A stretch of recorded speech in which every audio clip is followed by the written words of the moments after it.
యోగానంద్ గారి అసిస్టెంట్ ఒక అతను నా దగ్గరికి వచ్చి ఆల్మోస్ట్ లంచ్ టైంలో వచ్చి, ఎవరబ్బాయి అన్నాడు.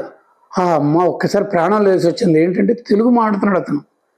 వచ్చి ఏ ఊరు అబ్బాయి అంటే, నాది బెజవాడ, ఇలాగా అని చెప్పి డీటెయిల్స్ అంతా చెప్తే, అతను చలసాని రామారావు తర్వాత మేము చాలా క్లోజ్ ఫ్రెండ్స్ అయిపోయాం.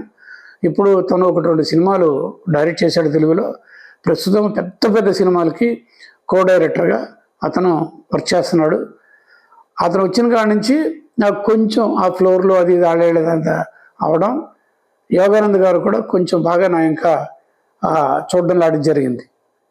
ఒక రోజున క్లాప్ బోర్డు ఎక్కడ పెట్టాలనే మ్యాటర్లో అటు ఇటు డిస్కషన్ జరుగుతున్నప్పుడు డైరెక్టర్ గారే క్లాప్ బోర్డు పట్టుకున్నారు. యోగానంద్ గారు పట్టుకొని నేను ఫోకస్ చెక్ చేస్తున్నాను అన్నమాట, వెనక ముందుకి చేస్తుంటే, చేస్తూ సార్ కొంచెం ముందుకు కావాలి సార్, కొంచెం ముందుకు రావాలి సార్, ఎందుకు అన్నారు ఆయన.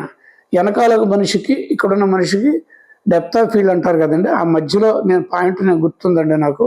ఈ లెన్స్కి ఎంత అనేది నాకు ఐడియా ఉందండి, నేను చదివాను కాబట్టి పుస్తకంలో ఉన్నదండి అంటే. ఆయన గబుకున క్లాప్ పక్క తీసా, ఏమయ్యా నాకే నేర్పుతున్నావు అని నవ్వుతూనే, నేను కెమెరామెన్ అన్నయ్యా ఫస్ట్, తర్వాత డైరెక్టర్ అయ్యాను అని నవ్వుతూ, ఆయన తర్వాత పాజిటివ్గా నన్ను మధ్యాహ్నం పిలిచి ఎక్కడ చదివో ఏంటి అని చక్కగా అడిగి తెలుసుకున్నారన్నమాట. అదొక మెమరబుల్ ఇన్సిడెంట్ ఆ రోజున, ఆ సెట్లో, ఆ 2-3 రోజుల్లో, ఆ వర్కింగ్లో.